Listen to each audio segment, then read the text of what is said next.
All right, everybody, welcome to episode 31 of the Engineering Success Podcast. Shout out to anybody that's watching this live on YouTube. If you're watching this live on YouTube, that means that you're seeing that this is episode 31 and I haven't posted episode 30 yet. You might be a little bit confused by that. Episode 30 was already recorded. It'll come tomorrow or tonight. I've edited it and it'll come through and get posted. And then episode 31 will then get posted on Anchor the following week. So we're getting really kind of creative. We're trying to figure out how we want to go about ordering, how we record things, post things. So we're working on that. But in the meantime, you'll get to just enjoy some serendipitous fun. But we have a fun slate ahead of us. But before we get into that, a couple little shout outs. First of all, shout out to us. We're up over 600 followers on Twitter. We just eclipsed the 100 subscriber mark. I think we're up to 107 subscribers on YouTube. We're trying to get to 1,000. 1,000 subscribers is our goal, so we're on our way there. And we are up over 6,500 or approaching 7,000 views total on YouTube. So we're growing. Also, we're on TikTok now. I'm posting on TikTok, so trying everything to get as much reach as possible for the podcast. We're getting better every single week, and we're trying to start posting now every single week. So it'll be fun. Make sure you follow all of the social medias, and you'll get to see all of the action and all of your doses of engineering success. Speaking of doses of engineering success, I don't know if that's a pretty dumb transition, but speaking of engineering success, we wouldn't be as successful without our supporters. So shout out to John Ott, our top tier supporter. Join John Ott and you'll get a shout out at the beginning of every single episode of the Engineering Success Podcast for $10 a month. Thank you, John, for your support of the podcast. And then I don't really have any life updates other than the fact that we are joined yet again by Luke Callahan. How you doing, Luke? Good. How are you, Daniel?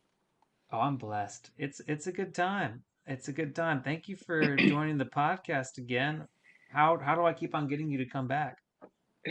Well, I mean, I think you're doing a lot of good things. I mean, I like the content that you're making, and I think it's good information that they don't have a lot of out there. So if I can help out and provide another insight, that's definitely something that I want to help you do.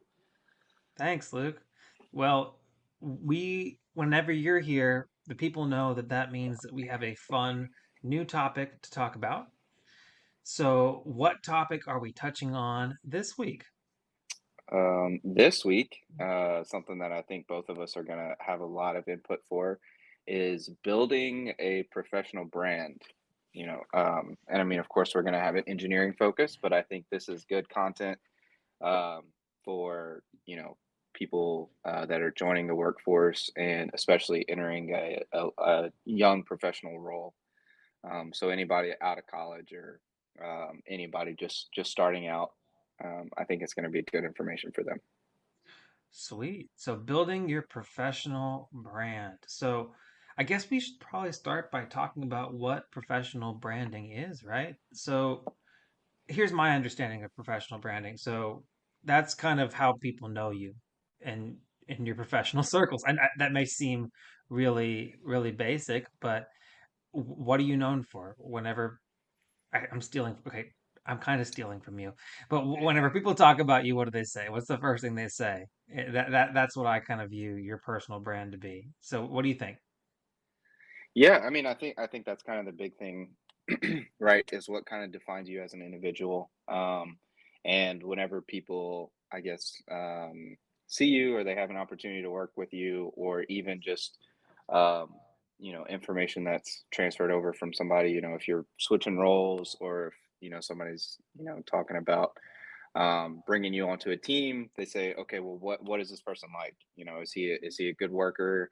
Can I rely on him? Is he dependable? What are some things? What are some of his strong suits? What is he good at?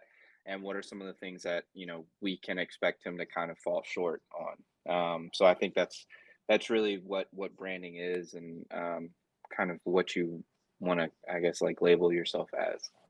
Yeah, and that's why it's important, right? Because If you're trying to move into a new role, you're trying to move into a new team, you're trying to do anything new, then your personal brand is the first thing that other people are going to talk about whenever your manager is advocating for a raise for you on your behalf, they're going to speak to you on their knowledge of your personal brand. When somebody is thinking about getting you a promotion, they're going to speak to you on your personal brand. Whenever you are pitching yourself to a potential new employer, you are pitching your personal brand. So having a good understanding of what your personal brand is and being self-aware of what you're putting out there, I think, and you can chime in here, but I think is extremely important for your career. Yeah, absolutely. And I think it's something that a lot of people don't necessarily think about, right? Is whenever they start, a lot of times people are just focused on output and productivity. Hmm. But something that you want to focus on, especially early in your career, is what you're known for, what you're known as, and building something that you can continue and take with you the rest of your career, right? You want to limit the number of blemishes or the I guess the things that people are going to say about you that don't necessarily put you in the light that you either want to be seen as or put you in a bad light that's going to be really limiting for you in the future. Exactly. So we've talked about the importance of a personal brand, but maybe we should just back it up a little bit and talk about what we talked about. We've kind of glossed on what a personal brand is, but let's talk about brands. So we got Nike. What's their personal brand? Right. Yeah. So, I think nowadays we're definitely in this environment where with like Instagram and with all these different things, Yeah. people are really pushing mottos and they're pushing brands. So I mean, you think about it and it's like, what is that brand known for? Right. And typically it comes out as like a motto or a slogan. So with Nike, it's like, it's just do it. Right. Adidas, nothing is impossible. Disney has one where it's first think, second believe, third dream, and finally dare, right? And they Oh, want to, interesting. yeah, and they want to push, and they're trying to create a world where magic seems like a reality. And so that's those are the things that people they're known for. And there's even a quote. I think there's, and this is going to kind of segue into it, but Daniel has a clip for us that he may be able to pull up, and it's a guy, Inky Johnson, kind of talking about it, right? And so he talks about Nike and he talks about Adidas, and then he talks about, what I guess you're defined as, and what you stand for. So I think Daniel can go ahead and When I play look that. at people, I always ask the question, I say, man, tell me what Nike stands for. They You know what? I thought I had it, but I am not sharing it yet. Let's try again. All right, let's try again. Here we go. I'm gonna turn down the volume. It started playing on its own. I don't know why I did that. All right, here we go. When I look at people, I always ask the question, I say, man, tell me what Nike stands for. They said, oh, Ink, that's easy, just do it. I said, tell me what Adidas stands for. Oh, Ink, that's easy, man, impossible is nothing. I said, now tell me what you stand for. I said, when people look at you, do they think excuses? When people look at you, do they think victory? When people look at you, do they think that's a person that's going to give me everything they got, not on some days, but on every day, and it's not going to be predicated upon if I feel like it, because I think we all know if we only worked on the days when we felt like it, none of us would get much accomplished. I'm speaking of the commitment that says, I am going to stay true to what I said I would do long after the mood that I've said it in has left. Perfect. Yeah. So why did we show that video? And again, I'm super sloppy with these transitions, but we're gonna get there. Yeah, it's a part of the learning process. Exactly. Yeah, but as you kind of saw in the video, so like he talks about it, kind of the same thing. He says, what does Nike stand for? Oh, that's easy. Just do it. What does Adidas stand for? Nothing is impossible. And then he brings up, what do you stand for? And then he kind of builds on that with, whenever people see you, and he's an inspirational speaker or motivational speaker. So his are going to be a little bit more towards, what you're like as a person. And so he says, whenever people see you, what do they think? But I mean, it's a similar concept, right? So like whenever people, hear about you joining a team or being on a project or whatever, it's like, is that somebody that I'm excited to work for or work Hmm. with, or is that somebody that it's like, I really wish that we had gotten somebody else. It's the same way that maybe you would think about athletes on like a fantasy team. It's like, is that a guy that's going to be dependable? That's going to get me a lot of fantasy points, or is this somebody that like he's like I just needed to fill up a running back 2 spot, and so I just picked Yeah, up somebody, right? And so it's somebody that's gonna, ride the bench, or maybe I can trade him out and get somebody a little bit better, so it's what are you like? What do you bring to the team? And we want to focus on bringing something that is going to provide value to a team, or to whatever situation that you're in. yeah. Okay, so what are the things that go into building your personal brand? I think that one of the most important things is we've touched on it briefly, but it's your personal values, right? So, and how do these values come through in your work? So if your personal value is perseverance, that's one of my personal values, then the way that that comes through in my work is that I'm not going to be the first one to just drop something. And if I'm working on something and I have a task that I know is I'm capable of doing and it's a task I need to get done, then I'm gonna persevere to make sure that that task is done. I'm not gonna just drop that task and say, oh, it's not possible. So Right. what are some of your personal values and how do they relay into what you do on a daily basis at work? Yeah. So I mean, I think whenever you start thinking about what you bring to the team, I think you want to try and avoid the things that are pretty like cliche, I guess. So I mean, I'm thinking specifically with engineers. So everybody with an engineering degree, they have some sort of credibility towards their intelligence level, or towards the amount, like, their ability to learn. So you want to try and focus on like the intangibles, right? The things that you can bring to the table that you may not necessarily get out of like a degree, Yeah, right? So for mine, I think mine is I guess relatability.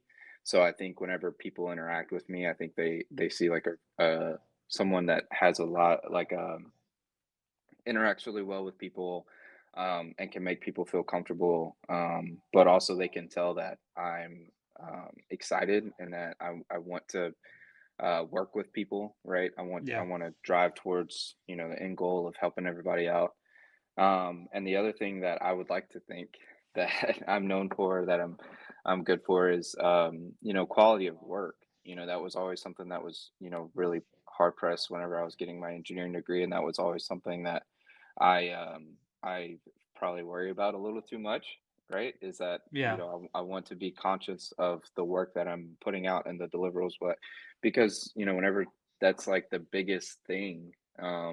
That people are going to notice you for, right? So like the yeah, work that you do, that's potentially going to get passed up the chain, and somebody that doesn't even know who you are is going to see that and say, "Oh, this is we can't use this, right? Like this is unusable, or this isn't any good, and we're going to have to redo it." So I try and be in a situation where it's like they look at it and they say, "Oh, this is really well done. This is something that we can use, or this is exactly what I'm looking for." So I think that's something that I deliver to the table, or that I bring to the table.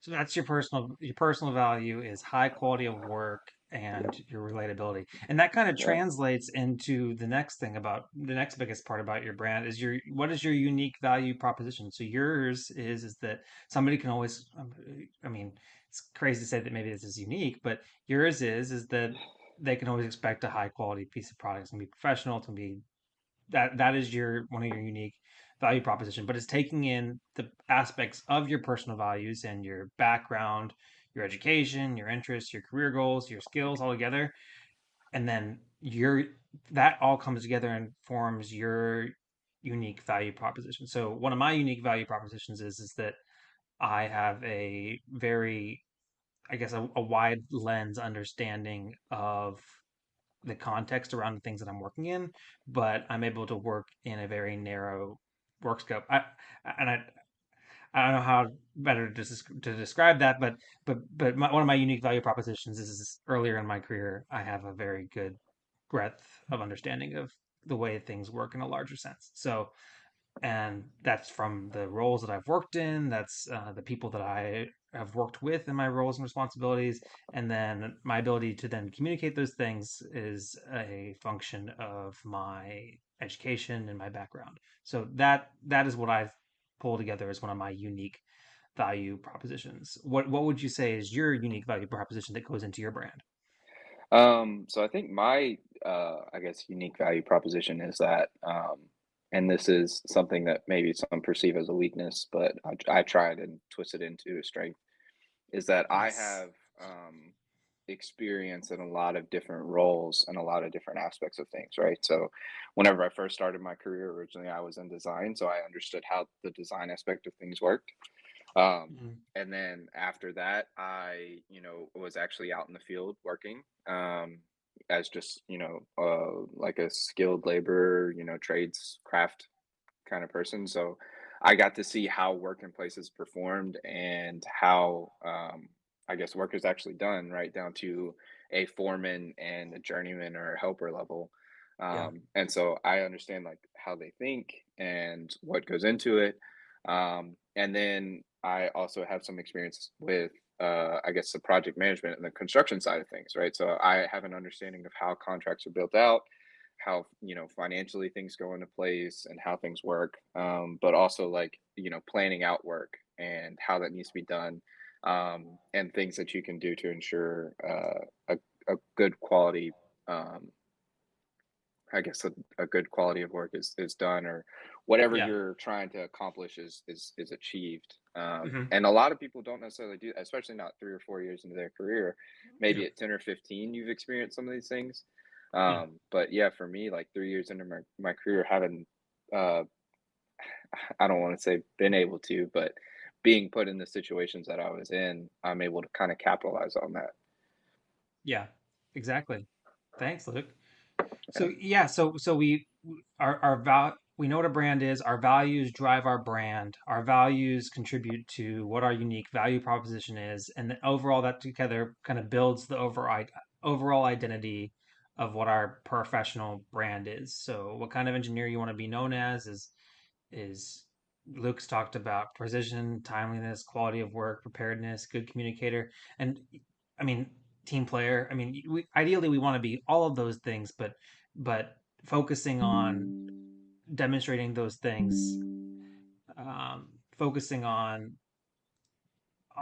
sorry, I got a notification that the stream was fell apart, but it's back together. All right. But focusing on those specific character traits of a worker contributes to you then building your professional brand and being a positive brand that other people talk about. And now that we've built our brand, I think that there's some action items right around brand building. So the first one I think is by advocating for yourself, right? So not only do you have to work on your brand, but then you have to kind of push your brand. So what does that look like? So for me, that looks like knowing when your promotion cycle is and whenever your merit increase cycle is. So most companies have promotion cycles and merit increases. So at any point in 1 year, you could be eligible for both promotion and merit increase. And part of that is advocating based on your brand. So collecting those data points and like, hey, my work product has been really high. I've gotten feedback that my work product is really high. So and kind of pushing that up to your manager so that your manager either knows that you're eligible for a merit increase, or maybe using those things to advocate for specific positions that you want to get promoted into. So personal being a personal advocate is super important, and having a good understanding of what your professional brand is will then equip you to be a better professional personal advocate for yourself. Yeah, absolutely. And I mean, also, I think, and this is going to be kind of into your next point, but that's also a good opportunity for you to get some constructive feedback. Not only, I think you should have some sort of self-assessment of that. So you should be aware of like what you're good at, what you're not good at, but also, kind of the route that you want to take, right? So if you want to be, and I guess this is kind of where you want to take your career, right? So like if you are looking to take your career into being, like if you are really good with design and that's kind of like the route that you want to go, like you want to be a senior PE or a lead engineer or something like that, like you have to, build a brand around, the quality of work that's being performed and the success of the design that you're getting into. If you're looking to be a manager, then you have to, potentially like look into branding yourself and putting yourself in a situation where you can take on responsibilities with other people, where you can develop other engineers around you. And so I think you have to do a little bit of a self-assessment of yourself. But also, going back to that, like that's a really good opportunity for you to get some constructive feedback, right? Some Yeah. constructive criticism. you can talk to your manager and say, hey, what are some things that you would like for me to see me work on as an engineer, as a person, as a team member, do I play well with others, right? Like if I'm in a meeting with somebody, am I just condescending towards people, right? I mean, Yeah, and sometimes like you have to, you're not always going to be around engineers. Sometimes you're exactly. going to be around, people that, or maybe come from the field, right? And so you're around Yep, yep, craft, journeyman or yep, whatever, and so you're going to have to play well with them. Like you can't be condescending towards them and say, "Oh, well, you just wouldn't understand because you're not an yeah, engineer." And it's like the level of knowledge that they bring into the table. And so, that's an opportunity for you to get some feedback on what you're like and how things that you can improve on so that way you can take a step in the right direction over the next year, or things that you can note that, hey, I really need to be, whenever I'm in a meeting, I really need to be open and receptive to other people, right? I need to, yeah. not look at them in a poor light, but say, hey, let's see what they bring to the table and let's work with them, right? And put yourself in a good situation. So, Exactly. And that that assessment process comes through you either through your corporate performance and development program doing that self-assessment, or if your manager is not really the mentor that you need for that, then identify another mentor that you can do that self-assessment with, somebody that's in a position that you aspire to be in, that you can kind of do that assessment with and say, hey, just like from one person to another, you've worked with me, what's your perception of me, and what are some areas that you think I can grow in to kind of grow into where I want to be, because you're advocating for yourself where you want to be, and then the people in that position can give you feedback on how you get there. So yeah, I think that, thank you, Luke, for bringing up this topic. Personal branding is exceptionally important. The brand is important because it's how people know you. It's how people talk about you, and it's your avenue to career growth. So thank you, Luke, for bringing up this topic. I don't have any other things to say about it. Any other closing comments from you on the importance of a personal brand or a professional brand? I mean, I think the big thing is just don't get too caught up in just the deliverables, right? Remember that you're like one of the things that you offer or bring to a company is also who you are as a person. So do remember that whenever you're going through and you're developing yourself as a young professional and a young engineer. It's like, hey, I bring more to the table than just somebody that can output work, right? I'm a human being and I provide certain insights and I have certain things that people are going to look for. And also, again, back to like the self performance thing and the mentorship. Um, I think that is a really good opportunity, right? Is to ask your mentor, ask somebody that you work closely with. But I think also, reach out to other people too, right? Other people that you work with and say, hey, like whenever you work with me, like, what do you think? Like, what do you think I could improve on? What do you think I do Interesting. well? What do you think I not do well? Right. So for instance, like I was working, whenever I was a project engineer, I worked on I guess the concrete side of things, or I worked with structural and foundations.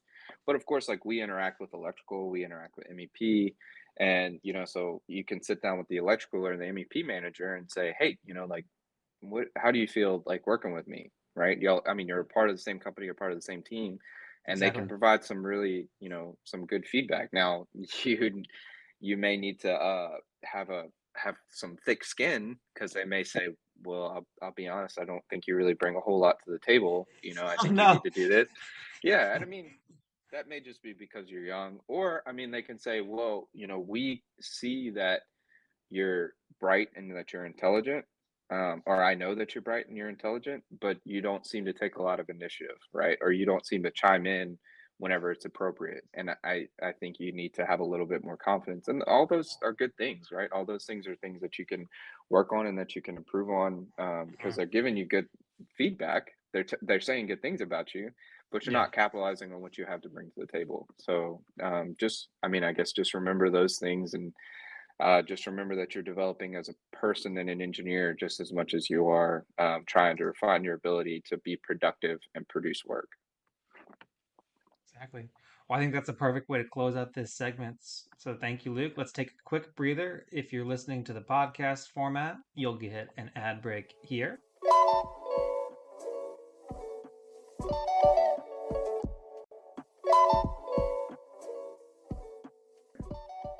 And then we'll come back here.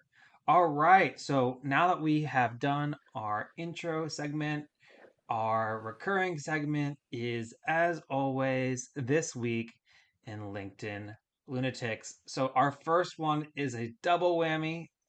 I'm calling it This Week in Elon Simps. Um, so we have in my opinion, a double lunatic here. So let's see what I found. So here we go, Luke. First one is, I'm sure it is as simple as employees being lazy. So this is a person, we've blurred out their name. They have, somebody else blurred out their name. They have come up with this hypothetical conversation that says, hey, Elon Musk, hey team, we're going to have to work hard. Twitter employees, what? That's so crazy. I quit. Elon Musk, nice. All my lazy, complacent employees are out of here, and now I can build an absolute powerhouse with the best of the best. Twitter employees who quit. Yeah, I quit my last job because our CEO said we had to work hard. So anyway, I think I'll be a great fit for your organization. And then here's number two. Again, people just keep on coming up with these hypothetical conversations that they think happened between Elon. Uh, Twitter engineer, what is this thing called work? Elon Musk, we pay you $300,000 per year. In exchange, we expect you to write code. Twitter engineer, that's unfair. I thought I was getting paid to do nothing. Elon Musk, not anymore. Twitter engineer, I quit. All right, so it seems like people just have this perception that all the people that no longer work for Twitter anymore just did not care about working. What do you think, Luke? I mean, I don't understand. Like, people have different opinions, and people can float on different sides of the aisle on whether or not they think that Elon Musk is doing a very good job.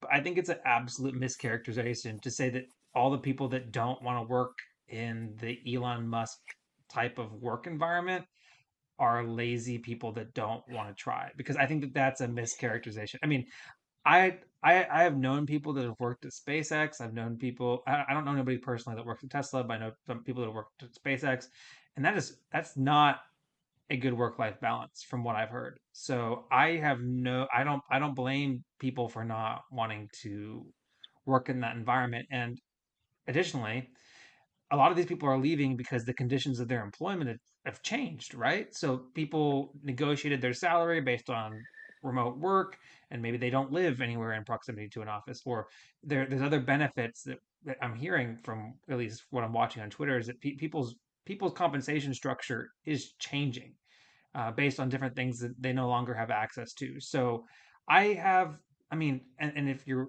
hours are you're working go up and your compensation doesn't change, then I have no aspirations, no aspirations against anybody who's leaving that environment. However, I will say that I do think there's a recession coming, so maybe going out on the open job market right now, maybe not the best thing, but I don't know. What do you think? That was a lot. Yeah, it was a lot. So I find it very unlikely that all those people would leave Twitter and leave a job, especially if they're paying $300,000 a year. I find it very hard to believe that all of them would leave because there was a sudden expectation that they're actually supposed to start delivering work, right? That they're actually supposed to start being productive. I'm sure that if they're being compensated $300,000 a year, that they are already outputting work, right? Like they're already, Imagine. yeah. I mean, it's really hard to validate somebody at $300,000 a year. And also Twitter is uh profitable. So if you're paying all these people and they're not doing anything, um, like why? Like that's just going to be really bad for overhead if you if you have a bunch of people or you're paying a bunch of people for them to not be doing anything whenever it's pretty much like a completely automated system, right? And they can just, not have anybody working for them and still make the ridiculous amount of money that they are. I think the likelihood of what it is and why people are leaving, I think it's more of a cultural change. And I think, Elon coming in, I think it's just things that they don't line up with as, uh, people and with the previous culture that Twitter had. Um, and I mean, of course, that's, going into a little bit of politics, which we don't want to discuss here. But I think that's probably the biggest reason that people would be leaving Twitter. Um, and Yeah, also, I mean, everything's changed. Yeah, it's just not yeah, the same. It's not the same environment to work in. That's down to the culture of the company, which we've talked right a bunch about.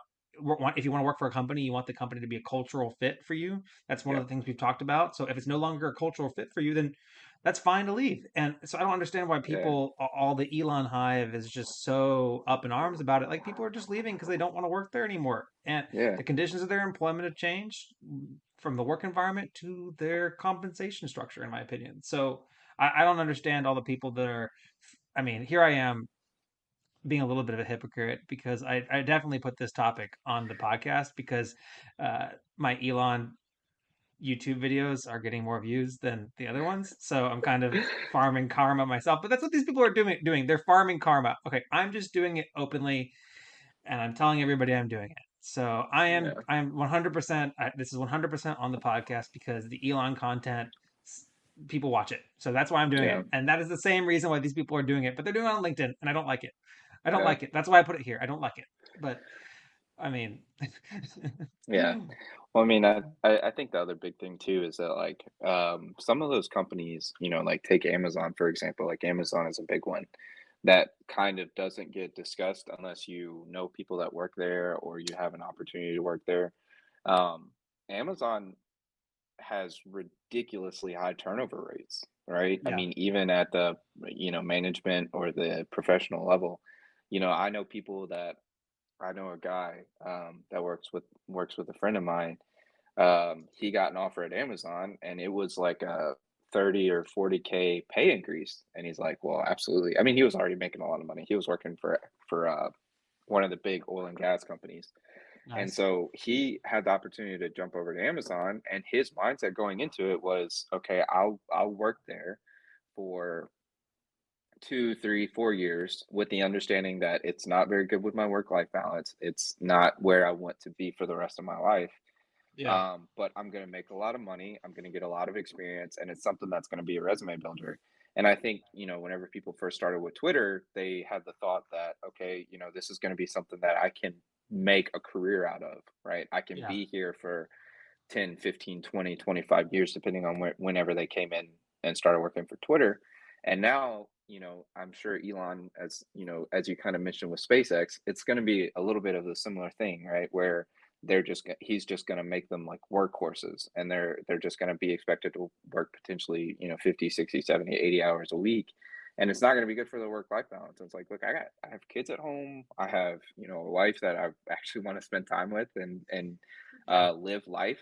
And so it's just like it's just not a cultural fit. And I think the big thing that people are hung up on is the fact that these Twitter employees are making a lot of money and they're stepping away from it due to, reason like people can't fathom it, right?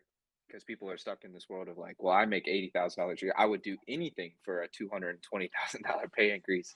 But, whenever you're at that point, there's a good chance that even if in a world where you are making $300,000 a year, you could probably step into another role that's going to pay you somewhat similarly, and you'll have that better work-life balance. So why? exactly, Why would you continue to work exactly, yourself to death whenever you have exactly. this opportunity somewhere else?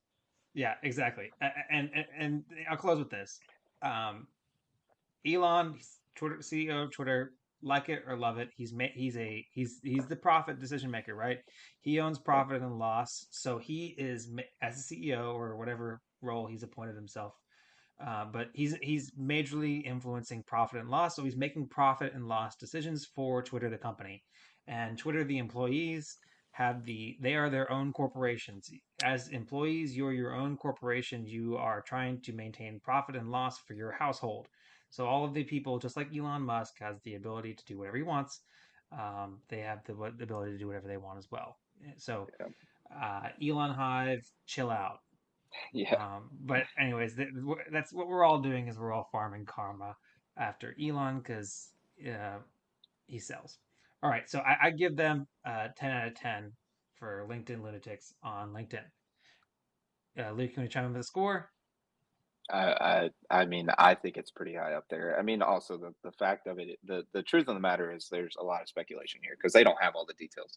I mean, they're just hearing, like through the grapevine, it's probably a fourth, fifth, sixth, seventh source. Yeah. Um, and so it's all been like convoluted and all like out of whack. But they don't have all the details. They don't know like the truth of the matter. So they're just making a very generalized statement, which is inappropriate.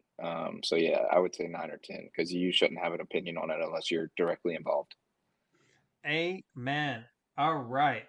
Let's go into the next one. This one says, my first startup was acquired by Oracle. My second startup was acquired by Dropbox. My third and current startup is valued at more than 1 billion. My co-founders and I have used the same set of principles to start all three companies. 1, find a problem that's huge and painful. 2, understand that problem more deeply than anyone else. 3, assemble a team that is uniquely qualified to solve that problem. And 4, never stop talking to your customers. And this was posted in LinkedIn Lunatics. And I'll give my first take. I don't think this is really much of a lunatic take at all. I mean, it is written like a LinkedIn lunatic post where we got all these lines, but I guess the algorithm says that people on LinkedIn can only read things that are one sentence and then space and then one sentence and then one space. Apparently, maybe that's just the algorithm. So he's definitely trying to farm some karma and maybe push his startup. But I mean, I think these are pretty generally uh, good points, advice for I mean, very basic, but they're good points. And this whole comment that I think this guy likes to sell his startups. I mean, shoot, I mean, he looks like he's doing a pretty good job of it. So, yeah, like I Yeah, guess so. I mean, I have no negative impressions against this man for being able to very successfully sell his startups. I mean, good on him. I wish I could do that. yeah. I mean, that's some people make a profession out of doing that, right? I mean, like Yeah. you look at, I mean, look at all the people that go on like Shark Tank, right? They invented, I mean, theirs is a product typically, right? It's some sort Hmm. of invention or some sort of conceptual idea, and they're well, that's what they're doing, right? They created something, now they want to sell it to somebody. They want, I mean, sometimes they sell the whole thing, sometimes they're only selling off 10%, but people make a profession out of, with out of startups, right? And so what he's doing, I think that's a pretty, it's very generic, but Yeah. I think if you can find that, like if you can find a situation where you do find a problem that's huge and painful, there's a lot of money in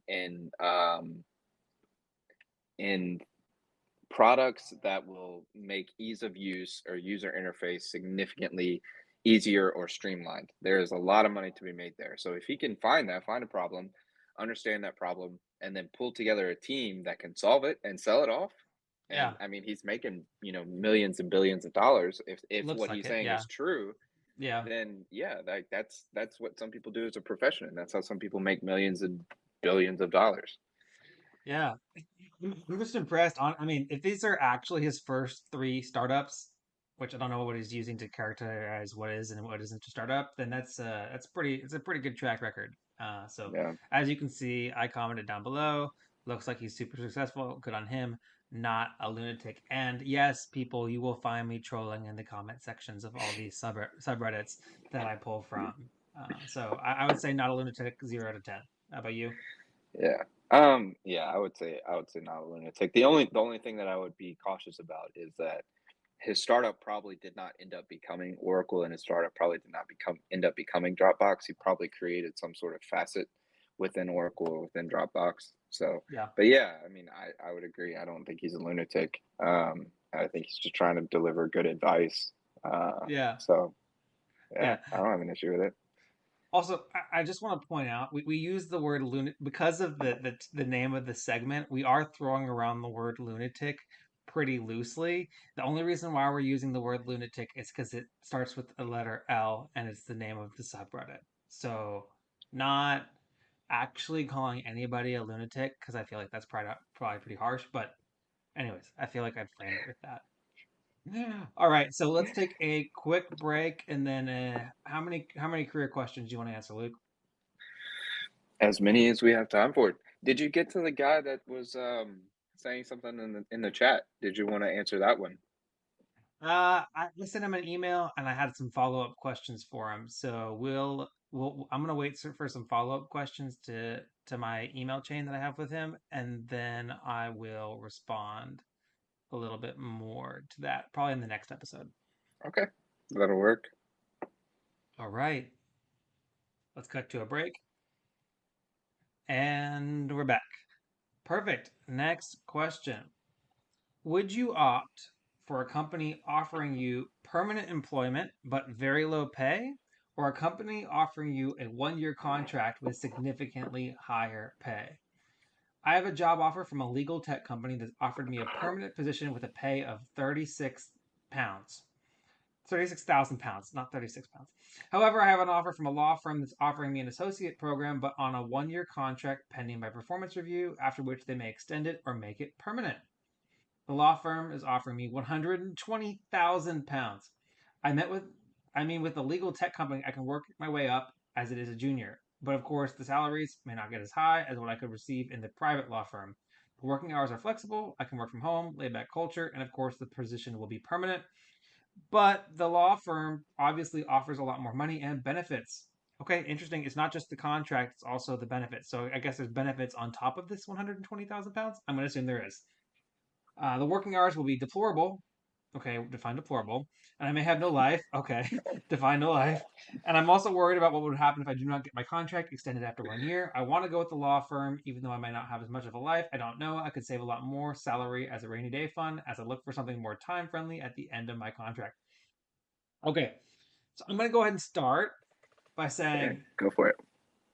the dollars are not like, your life is more likely to be deplorable if you're broke.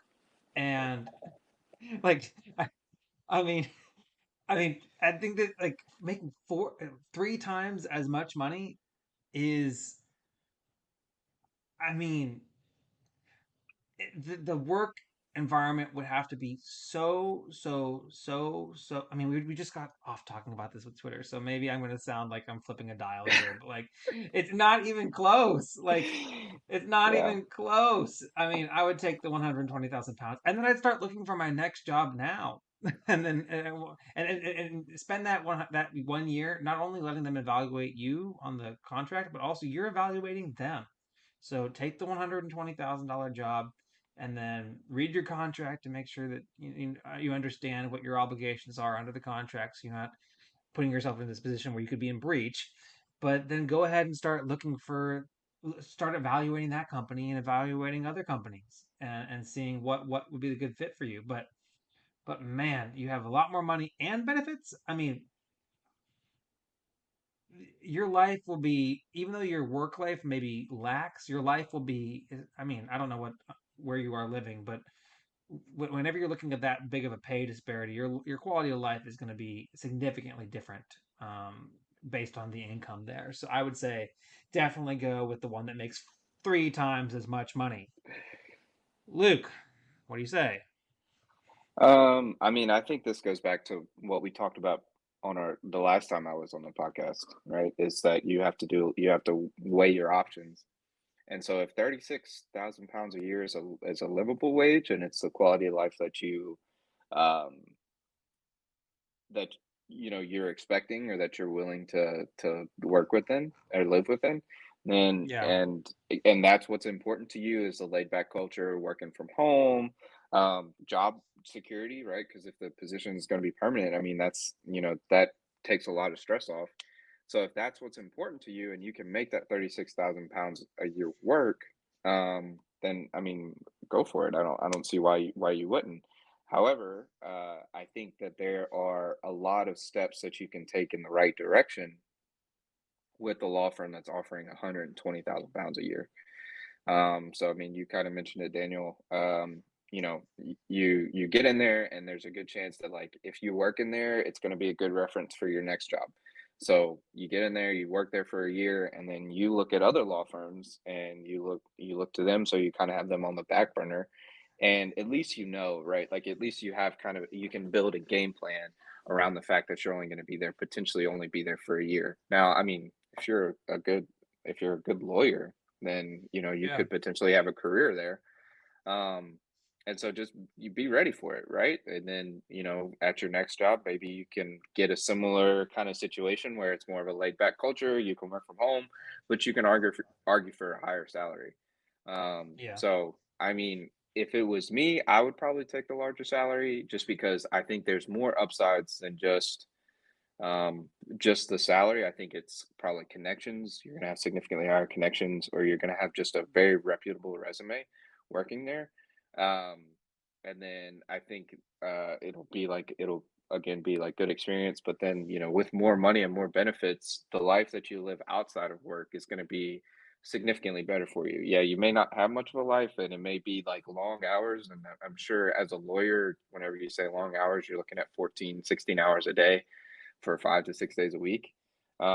But whenever you get those weekends or whenever you get those days off, you can have the chance to travel. You can have the chance to, get the things that you want, or have a nicer place to live, or buy a house sooner and all that kind of stuff. So I mean, that's the one that I would go for. But Yeah. I mean, ultimately, I can't make that decision for you. I can just give you advice on what I would do or the way that I would look at it. So Yeah. And I'd also look at it in this perspective, and I'll close with this. No job is permanent, so yeah, they say yeah, it's permanent employment, but I mean, they could easily dismiss you. I mean, unless there's employment laws that are different in the country that this person is in that I'm not familiar with. But I mean, you could just as easily get fired from, yeah, yeah. So I mean, unless there's employment laws at play here that I'm not aware of, then take that into consideration. But yeah, there's just a significant opportunity cost here by choosing the 36,000 over the 120,000. So I would yeah, say take the bigger money. And if worst case scenario, it's just for a year. So spend that entire time evaluating whether or not you want to renew with them yourself after that year. Because yeah, I think it'll be a lot easier for you to find another $36,000 a year job. It's going to be a little bit harder for you to find another $120,000 a year job. But when you make yeah, that money, then you're also setting that standard that this is my compensation level. This is the kind of compensation I expect, and absolutely. you can kind of leverage that a little bit better whenever you're moving throughout your career. So that's what I have to say. But I wish you the best of luck.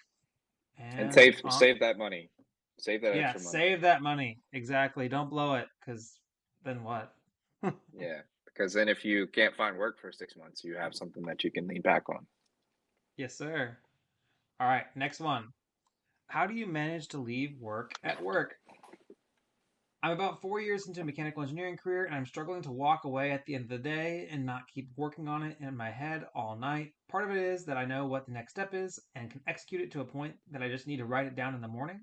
The other part is that I'm afraid that I'll forget what that next step is unless I just knock it out, even if I write down what the next step is before I leave. What are your tricks for being able to walk away from work? So I'll give a little quick answer, and then I'll hand over to you, Luke. So I kind of use the last thing that I do before I leave work every single day, and this is my activity that I do before I shut down, is I kind of do a debrief on my day, the things that I've accomplished that day, and so that way I can effectively remember what I did and explain it to anybody else if anybody else has any questions. And then I also do a notes, like say, here's the things that need to get done tomorrow, and kind of give myself the notes that I need to frame things up. And that's my last activity of the day. I frame in a little bit of time at the end of the day before I shut down that I actively focus on planning for my next day and what else I need to do by the end of that week and all my other upcoming deliverables. That's the last activity I do every day, is planning what I'm going to do the next day, so that way I can kind of step away from work. What do you do, Luke? Yeah, I mean, I think I think you just have to kind of one, come up with a process like what you're talking about, Daniel. I think you have to come up with a process that allows you to leave work at work. But Yeah. the other thing too is that I think you need to kind of get into the mental headspace of saying, hey, like work is done for the day. There's nothing else that I can do. Hmm. And just accept that, like whatever wasn't done for the day, it'll get done tomorrow, right? And I mean that's the Yeah. biggest thing. Um, because if you're continuously thinking about it all day, I mean, like how much of that is going to cut into your personal life? If you're out with, because I mean, like, what happens if you have plans after work, right? Like, what happens if you're going out to get a drink with a buddy of yours, and like you stop thinking about work, and then all of a sudden you come back in the next day, or you go back to you go back to your place, and you're getting ready, to go to sleep and start the next day. What happens if you Yeah. can't remember it then, right? Like, you're putting Yeah. yourself in a situation where you could potentially not be successful just for the fact that you're not constantly thinking about work all the time. So I think you need to try and find that balance and try and, look at things and say, hey, like, work is paying me for, 40 hours a week. That's the expectation, 40, 45, 50, whatever the expectation is. And so, like, I'm gonna do that and do my part to do 40 hours. They're not asking for my life. They're not asking for this constant thought process throughout the day, and constantly being feeling like I'm at work and on the job and thinking about ways to fix solutions. Leave that stuff at work, and I think a lot of it is just you've got to you've got to take that mental step and that get into that headspace of saying, hey, I'm leaving work, we're leaving that at home. We're leaving that there. I'm coming home, and I'm not going to think about it anymore. Yeah. And I think that along with the mindset thing, the way that I describe it is that you get to work, right? You start your work at a certain time of the day, a certain time of the each you go to work on certain dates. That is whenever you go to work, because you have that you're prioritizing that time as that is work time. So you're going to go to work that day, and you're going to go to work from those hours. You're going to be at work at least that time, uh, because you schedule it and you prioritize it, and you have to schedule your personal time the same way. You have to treat it like that is the time that you have as personal time, and you're going to prioritize it as such, and you're going to uh, cut off time, just like how you cut off time in the morning to go drive to work. You're going to cut off time at the end of the day to drive home. That is your activity. That is your planned thing. Your planned time is not working, and that's the thing, is that work time is time that is scheduled, right? And we don't have necessarily the same perception. Some people don't have that perception about their personal time, but their personal time, that is a scheduled time of the day that you're no longer working, and treating it like that will help you kind of prioritize that. And I'm the biggest hypocrite in the world because I bring work home all the time, but um, that is what I try to do. I'm not perfect, but that is what I try to do. Yeah, yeah. I think we all tend to fall into this trap of work kind of bleeding over into our personal lives. But yeah, I mean, I think the biggest thing is just trying to get into that headspace of saying, hey, like, we're done, right? So, like, if you have to take an extra hour of your workday remembering that solution or coming back to that conclusion of whatever you're trying to work on, then that's time allocated towards what that is anyway. So take that time during your work days to do it. Yeah. All right. We have three more. Let's get through them real nice and quick. All right, next one. What do college interns actually do during internships? Oh, this will be fun for us to talk about. I'm a soon to graduate high school student, and I intend to pursue a degree in aerospace engineering. And it is my understanding that in college, especially summer before junior and senior years, internships are very important for career development. What do these interns actually do? Do they get paid? I've seen things that say yes, but these students aren't college graduates yet, so what can they actually do? So let's touch on this first. They should get paid, right, Luke? Should they get paid? Depending on the internship, but for an engineering degree, I think that there is a competitive market, enough of a competitive market that you should be getting paid. Sweet. And I think they always should get paid, but that's my shtick. All right, perfect. All right, now that we've established that, all right, what did these interns actually do? So let's talk about what we did in our internship. I'd say it was a mix of tasks that we had assigned to us, tasks that we demonstrated interest in and then got put onto ourselves, and then also generic intern specific things. Is that a pretty good summary, or am I missing anything? You actually did work during your internship? I did do work during my internship, Luke. Contrary to popular belief, when I go to work, I actually do work. How about you? Did you not do any work, Luke? Yeah, no, I did some work. So, You did more than me, that's for sure. uh, I did like a couple takeoffs, and that was kind of the main yeah. thing that I Well, did. I Yeah, I think the big thing that interns do is first you're kind of networking and you're getting the chance to meet people and you're getting the chance to meet professionals. yeah. But I mean, the biggest task that you should probably be doing while you're there is you should be learning about the company and learning about culture, and learning about what the expectations is for you whenever you get out of school and whenever you start working, and then also what your expectations for what the company should be like for you. Now there will be some things that you will be able to complete and do without having a degree. Like there are some things that even that I do that I don't need an engineering degree to have done, right? Like, Hmm. some sort of, data analytics, or maybe, if I have experience with which you should by junior and senior year, you should have some experience with modeling. So maybe, you just go in there and do some modeling. Maybe you can do some basic design stuff. But those are all things that you can do, and so there will be work that you can actually accomplish. And some internships are even sophisticated enough that you'll have some sort of project. And so That's I've ours. Yeah. Yeah, and so I'm sure I don't know, maybe I don't remember the exact plot of the movie, but the one with Owen Wilson and Vince Vaughn whenever they went to intern at Google, like I they don't had a remember that project. one. What's it called? I don't remember exactly, but they I'll they look it had up. a project, right? They had something that they had to work on with a team of other interns throughout the The summer. internship. Was it the internship? Yeah, that Okay, was yeah, it. that's Yeah. that's what I thought. I wanted to say the intern, but that wasn't right. But yeah, so during that movie, I mean, it's similar to that, right? You'll get assigned some sort of task or some sort of project that will be rudimentary enough or basic enough that you don't need an actual engineering degree. You don't need 9 months or 12 months to do it. So, you can do that during your internship. Yeah. Exactly. But then other people, I mean, depending on what kind of interest you demonstrate and stuff like that, um, you you you might have other things that you get to do. Um, um, for example, I really wanted to be involved in helping to put together an estimate, and I was an estimating intern, so I got involved, and they pulled me in to help do some takeoffs, and that was for an actual project. And when I was an intern working in a machine shop, it was a much more hands-on internship, so I had a lot of um,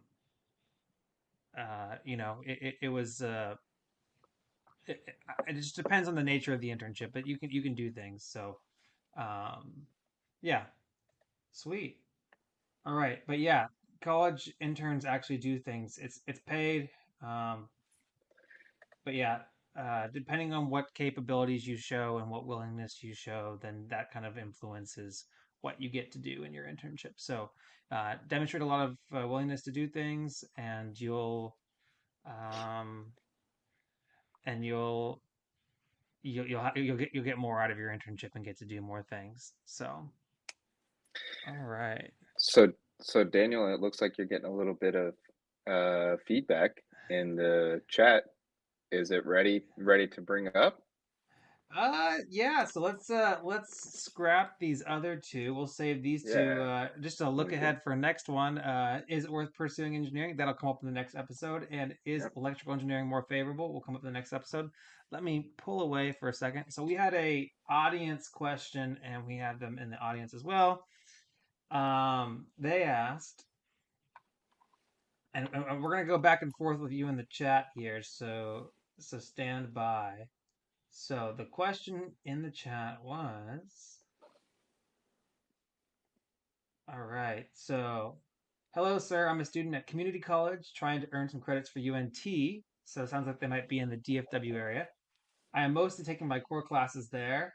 I want to get those out of the way first. I plan on taking some classes before heading into my program, things like 3D printing and intro to design classes to help make the learning process easier for me. My main goal is to go into UNT's mechanical engineering energy program. I want to take those classes and get a good degree in it. I also wanted to try and learn some skills in engineering technology to make me more employable. My main goal is to work in the field of instrumentation or powertrain. I was wondering if I can do both. I would like your advice on this stuff, please. and I wrote them a response, and my clarifying questions were, do they want to work in vehicles, um, or they want to work in, what do they want to work in specifically, what industries? And they clarified that for powertrain, they mostly meant engines or people that focus on powertrain components such as the engine, transmission, drive shaft, transfer case, axles, and differentials, as well as the supporting software and electronics that you find in modern vehicles. So it sounds like this person is really interested in working on powertrain engineering, so for vehicles. So they asked about UNT's mechanical and energy engineering program, and it sounds like, oh, it's about machines and then energy. Um, so specifically this program, again, I'm not the most proficient in this program, but my it looks like it kind of focuses um on energy generation from like I don't know, whenever I work in energy and chemicals, so when I hear energy generation, I think of like energy and chemicals. But I guess that, and it kind of depends on, you kind of have to ask the people that are running the program, is this the program, tell them like, hey, I want to work on powertrains, is this the program that you offer that fits the best with that? Because I know that either the dean of the engineering department or the admissions person that's focused on engineering admissions, that if you give them an idea of what you want to work on, then then they're going to be able to kind of help you out. Though I'd say that, like, if I was wanting to work in the automotive industry, or on vehicles, and I wanted to work on engines and powertrains and stuff like that, you know, I don't know about you, Luke, but I would kind of venture more towards just a mechanical engineering degree. I mean, I don't know if automotive engineering is a thing, but I know that a lot of the those companies that do those types of things, they'll employ mechanical engineers, they'll employ electrical engineers, they'll employ all different types of engineers, right, to do different roles. So if you're coming in as a college hire, you know, I think that the easiest way to get hired by one of these companies is to have a degree that is something that they can recognize. And they might recognize a mechanical and energy engineering degree because it has mechanical engineering in it and it's ABET accredited, so that's good. But they might even be a little bit more comfortable with just a mechanical engineering degree. And but what do you think about that? So I think first you probably want to take a step back a little bit and Yeah, do similar to what Daniel's saying. So I think typically whenever you see a degree that's focusing on power or energy, it's typically more of power generation. And whenever it's power generation, you're looking at really big combustion engines, you're looking at turbines, you're looking at stuff yeah. like that. That's Like going to the be, Wärtsiläs of the world, right? Those are like simple cycle engines for industrial power applications. yep. So you're So that looking at something that's going to make hundreds of megawatts of power, not something that's specifically for a smaller ICE or internal combustion engine, right? So something for a vehicle. If it sounds like what you want to do is you want to be an R&D, mhm. or if you want to do some design work for vehicles. I don't know about you, Daniel, but I don't think I know anybody that ended up in that career path. I don't know how lucrative it is to end up Yeah, there. I don't know anybody Um, personally, unfortunately, so I'm definitely not a subject matter expert on that for sure. Yeah, Yeah, but I think I think probably what you want to do is, and we talked about it a little bit, is how to set yourself up for success. Whenever you're picking a school or whenever you're picking a career, you probably want to find out. Go to LinkedIn and see if you can find people that are in R&D for that kind of stuff, and see what they do. Because there's a good chance that people that are doing R&D for any sort of vehicle or automotive, they may have masters and PhD degrees. Um, Now, you asked about the difference between powertrain and instrumentation. So um, powertrain is probably going to be more on the lines of working with the combustion engine and then also with the transmission like the gears and all that kind of stuff to output that mechanical energy into your drive shaft and then into your into the tires or into your differential and your axles. Instrumentation is going to be different because it's more of an electrically driven thing, and it's going to be more of electrical slash Control computer, systems. yeah, control systems.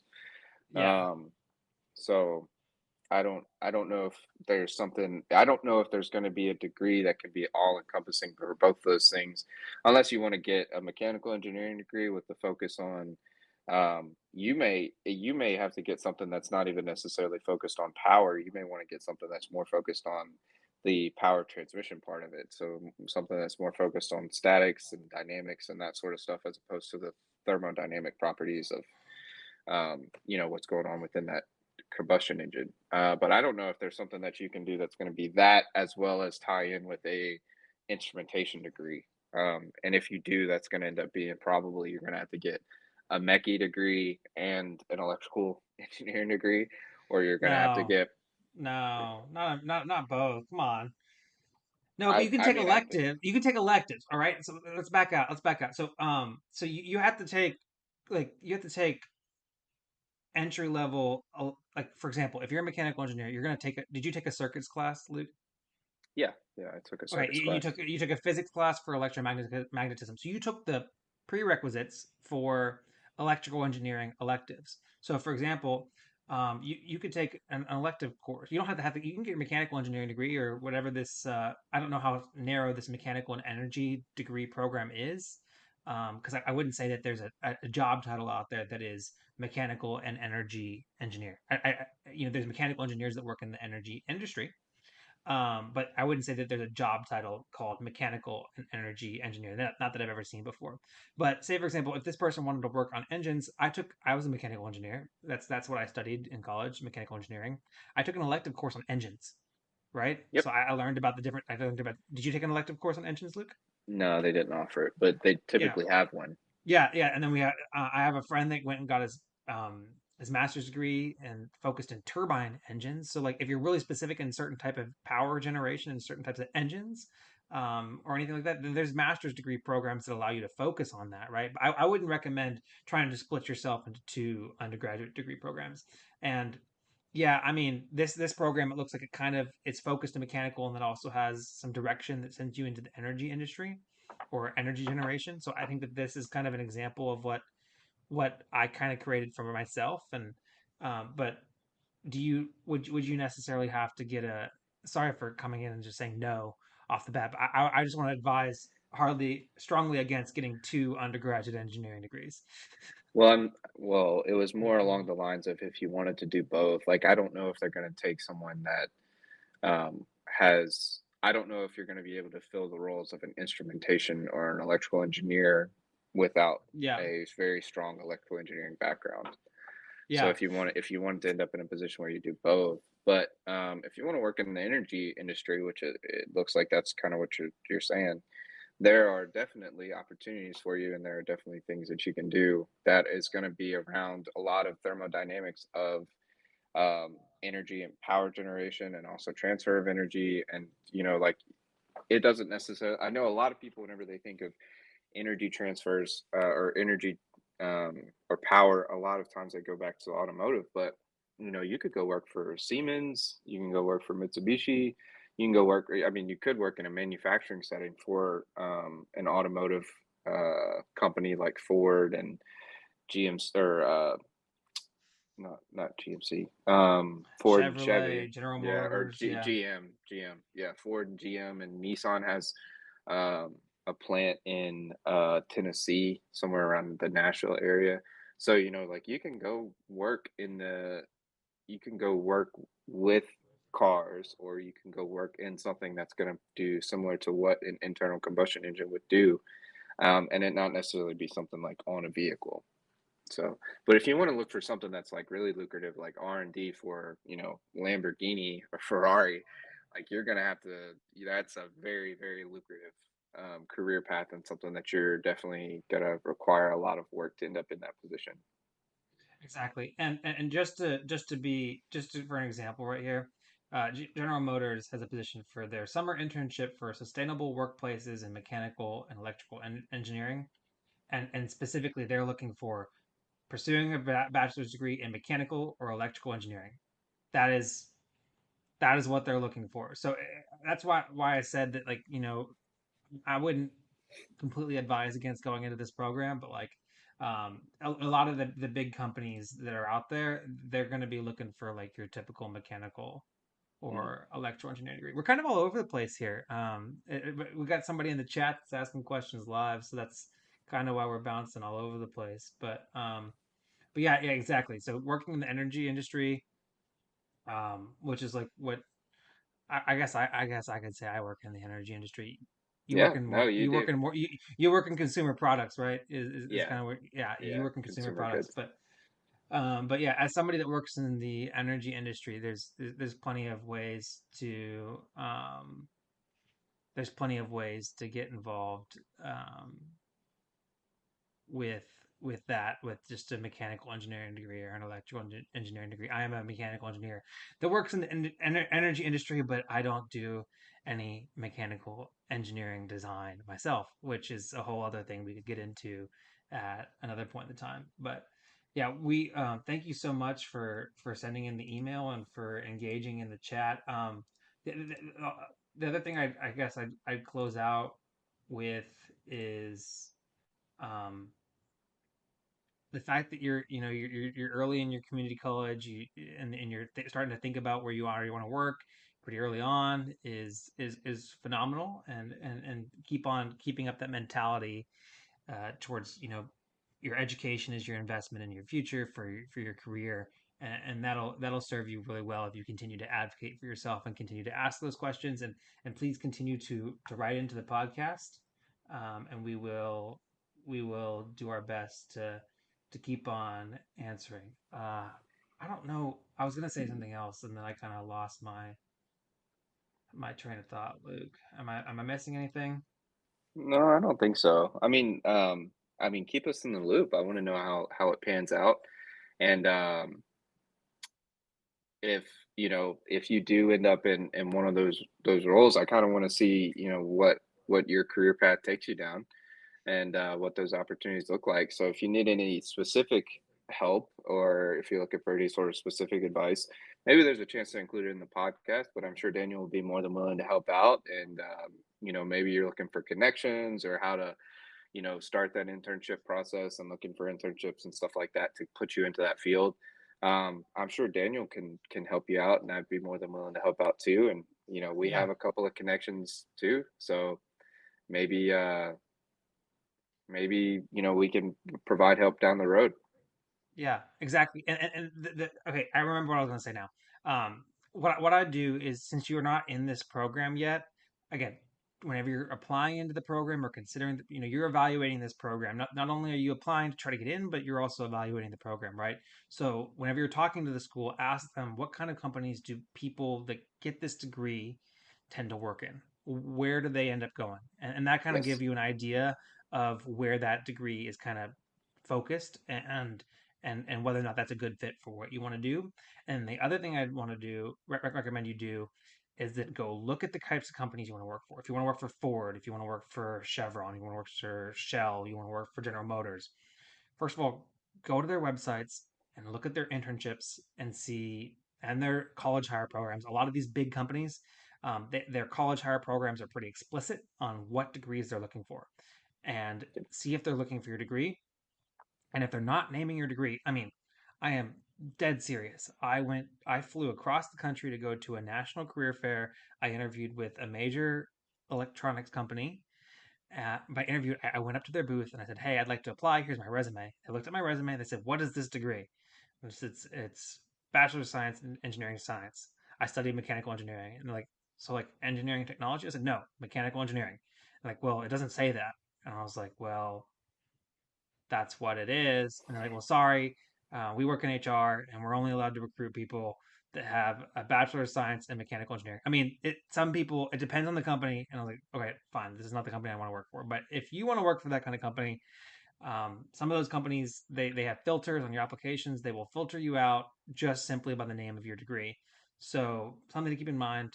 Um, that's why I always kind of say stick with the big ones: mechanical, electrical, chemical. But I mean, you do you. I'm sure that UNT does a good job of marketing their degree and their students that are in that degree program. So, anyways, that is that's the advice on this one, and we'll talk to you more about it if we go back and forth some more. All right, Luke. You know what? We were kind of all over the place. I'd like to close the podcast out with one more question where we can actually present ourselves in a unified and organized front. So Okay. I'm going to do this one right here. This one is electrical engineering more favorable? I'm majoring in mechanical engineering and I'm satisfied with my major, but it seems like electrical engineering is currently more in demand in the field. How do you think of me transferring from mechanical engineering to electrical engineering? Here is my take. I think that's a stupid idea. Not calling you stupid, I think that's a stupid idea. And here's why. Um, whatever. But if you are satisfied and you're more interested in mechanical engineering, which it sounds like you are, stick with it because you're going to be able to find plenty. You're going to be able to find a job. Mechanical engineering is a very desirable degree. There's always going to be jobs out there for mechanical engineers. And if you're more interested in the work that mechanical engineers do, then you're going to have a more fulfilling life, career, and you're going to probably perform better because you're more interested in the content that you're working in. So why why do that? Like why why leave the thing you're interested in to do something else just because you think it is in more demand? There's plenty of demand for mechanical engineers. Don't make that decision just on that metric alone. However, if you think that the stuff that electrical engineers do is more interesting to you, then yeah, consider it. But that's my take. What do you say, Luke? Yeah, I think if you start the process of chasing down what you feel like is currently hot jobs or hot markets, that stuff changes every 5 to 10 years. And I mean, I'm sure Daniel, you're aware of this. I mean, power generation was kind of up and down. It was really hot, in the 60s, 70s, 80s, even into the 2000s, and then it kind of dropped off because everybody had what they needed. And so a lot of people were pursuing oil and gas. A lot of people were pursuing power generation opportunities.